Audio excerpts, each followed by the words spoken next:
Want to know how to analyze your expenses or your spendings in Money Manager? Well, no worries. In this video, I'm going to show you an easy step-by-step guide on how you can do it. It's super simple and under a minute, so let's get straight to it.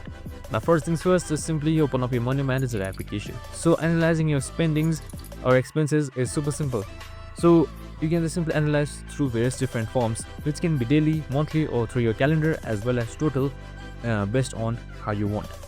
So I'm just going to show you a quick tutorial on how to do it daily. So let's say in order to analyze it, on the top you should be seeing total income and expense.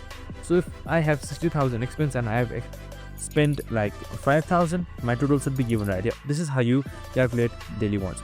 So calendars give you a thorough review right here. So you can just select calendar and you can see all of the expenses and income all together with the date itself. So you can just simply select any one of these and get a detailed view just like this right here and analyze what you have spent and what you've bought.